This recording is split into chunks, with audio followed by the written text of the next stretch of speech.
Welcome. In this video, we're going to be exploring Daniel chapter 11, verse 30.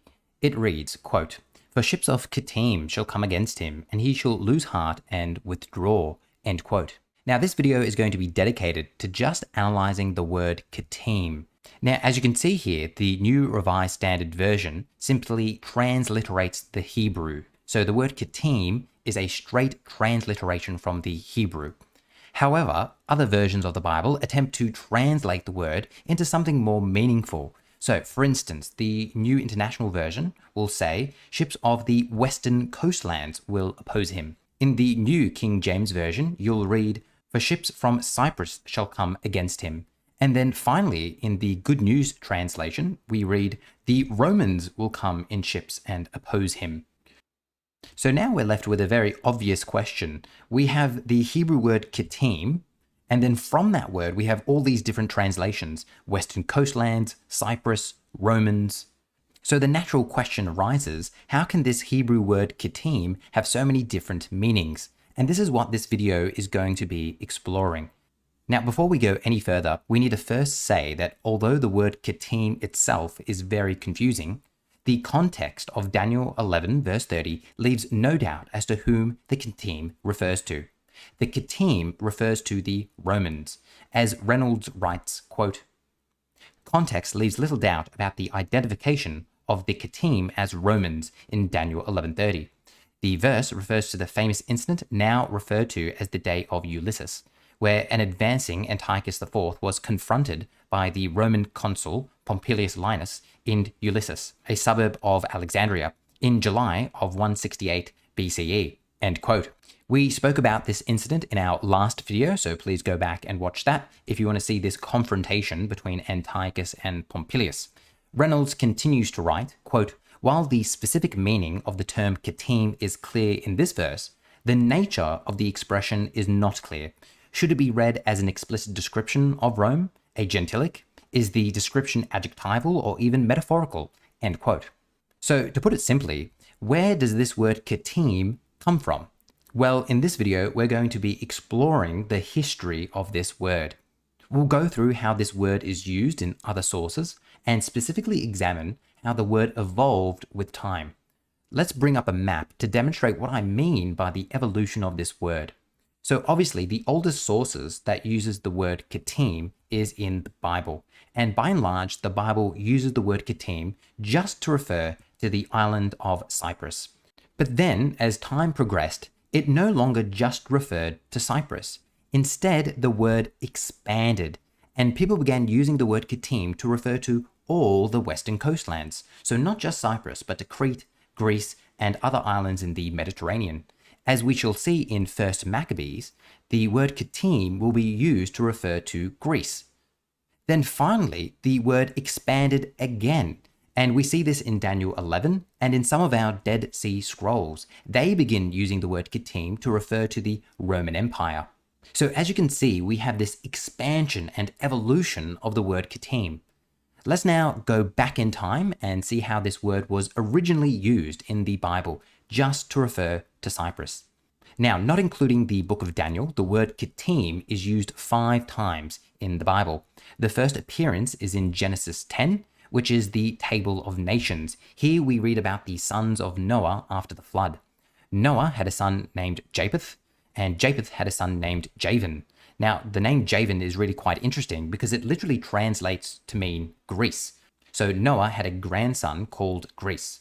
Then Javan had 4 children himself: Elshas, Tarshish, Kittim, and Rodim. In verse 4, we read, quote, "The descendants of Javan, Elshas, Tarshish, Kittim, and Rodim, from these the coastland peoples spread. These are the descendants of Japheth in their lands, with their own language, by their families, in their nations." End quote. So take note that a man by the name of Greece, Javan, has 4 children, all of whom are coastland peoples. So these must refer to the islands and coastlands around Greece. So turning back to our map for a moment, we can see that Javan means Greece, so let's put Javan there. Rodim most likely refers to the island of Rhodes.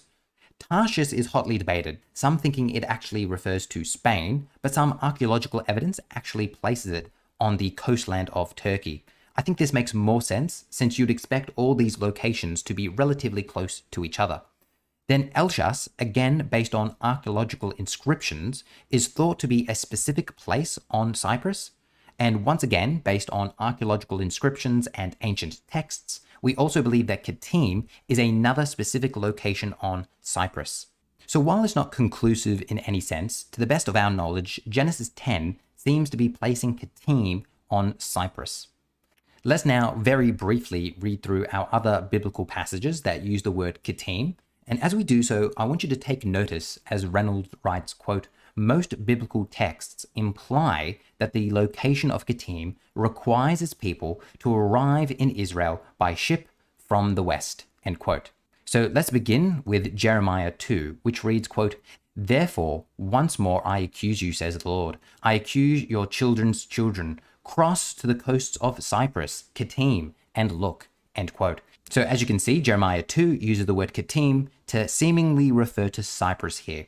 We then continue on to Ezekiel 27, which reads, quote, O Tyre, you have said, I am perfect in beauty. Your borders are in the heart of the sea. Your builders made perfect your beauty. They made all your planks of fir trees from Sinai. They took a cedar from Lebanon to make a mast for you. From oaks of Bashan, they made your oars. They made your decks of pine from the coasts of Cyprus, Kittim, inlaid with ivory. So here you can see again, the word Kittim appears and the translators are translating that as Cyprus. Next, we're going to read Isaiah 23, which says, quote, the oracle concerning Tyre, wail, O ships of Tarshish, for your fortress is destroyed. When they came in from Cyprus, Kittim, they learned of it. He said, you will exult no longer, O oppressed virgin daughter of Sidon. Rise, cross over to Cyprus, Kittim. Even there you will have no rest. So once again, in Isaiah 23, we have the Hebrew word Kittim, which the translators are translating it as Cyprus. And then perhaps most important of all, we have Numbers 24. Now, Numbers 24 is recounting the event in which Balaam's cursing of Israel's neighbors. It reads in verse 23, quote, again, he uttered his oracle, saying, alas, who shall live when God does this? But ships shall come from Kittim, and shall afflict Asher and Eber, and he shall also perish forever. End quote. The reason why this is such an important verse is because the language is very similar to that used in Daniel 11:30. Daniel 11:30 reads, quote, for ships of Kittim shall come against him. So as you can see here, both of these texts contain the idea of ships coming from the west to punish the neighbors of Israel. So the language of Daniel 11:30 may well have been drawn from the text in Numbers 24. So now, having examined all our biblical passages, let's now turn back to our map. And what we can say is that our biblical passages, by and large, seem to be using the word Kittim to just refer to the island of Cyprus. Now, that isn't conclusive. A lot of this has to do with translation, but it does seem like that is the case, that those 5 verses that we went through are using the word Kittim just to refer to Cyprus. Let's now move on from our biblical passages and read Josephus, who writes the following, which is extremely important. Sithimus possessed the island of Sithemia. It is now called Cyprus. And from that, it is that all islands and the greatest part of the sea coasts are named Kittim by the Hebrews, end quote. So why is this so important? Well, here, Josephus is telling us that the word Kittim evolved. It originally just referred to Cyprus, but now, as he says, the Hebrews use the word Kittim to refer to all islands and the greatest part of the sea coasts by this name. So we can appreciate that this word is expanding, and we see this in action in 1 Maccabees. In 1 Maccabees, we see the word Kittim being used to refer to Greece. In 1 Maccabees 1, we read, quote, after Alexander, son of Philip the Macedonian, who came from the land of Kittim, end quote. So here it's saying that Alexander came from Kittim. And we know that Alexander came from Greece and Macedon. Therefore, it seems that 1 Maccabees is using the word Kittim to refer to this location. And now finally, the word Kittim will undergo its final expansion.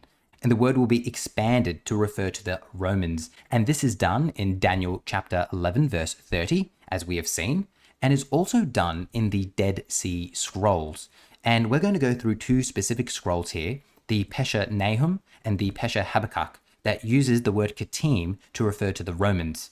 Let's now dive into these two Dead Sea Scrolls. Timothy Lim, in his commentary, writes the following about Pesher Nahum, quote, "In 4Q Nahum, fragments 3 to 4 and 1, 2 to 3, the Perishit explains how Jerusalem did not fall under the authority of the kings of Greece from Antiochus until the rise of the rulers of the Kittim. This reference likely refers to the Roman settlement of Palestine in 63 BCE, when Pompey intervened in the Jewish civil war and marched into the holy town and temple." End quote. So to summarize this Dead Sea Scroll, it's saying that Jerusalem did not fall until the rise of the rulers of the Kittim. And since we know that Jerusalem was conquered by the Romans, this scroll must be using the word Kittim to refer to the Romans. The other Dead Sea Scroll we will analyze here is the Pesher of Habakkuk. In the book entitled Exploring the Dead Sea Scrolls, we read the following about how this scroll uses the word Kittim. Quote, "They even make note of the fact that the Kittim's spoils are growing numerous like fish in the sea. They impose taxes on the entire world to facilitate the destruction of many nations, and they kill by the sword the elderly, women, and children." The unit also includes the Pesher noting that the Kittim, quote, "sacrifice to their standards and to, quote, their weapons of war," which is to say that they worship the legionary standards of the Roman army, end quote. So in summary, this Dead Sea Scroll is describing how the Kittim act. And they act in exactly the same way that the Romans act. They impose taxes, as we know the Romans did. They kill indiscriminately, as we know the Romans did. And most importantly, they sacrifice to their standards and weapons of war, which again, we know the Romans did. Therefore, this Dead Sea Scroll must be using the word Kittim to refer to the Romans. And with all of that, we are finished our exploration of the word Kittim. As always, if you're enjoying these videos, your support would be greatly appreciated. So please consider supporting me on Patreon. Find the link in the description below. If donating isn't something you're able to do, it's still tremendously helpful if you hit that like button and leave a comment. And finally, make sure you are subscribed to get my next video. Thank you for watching until the end. And as always, I'll see you in the next one.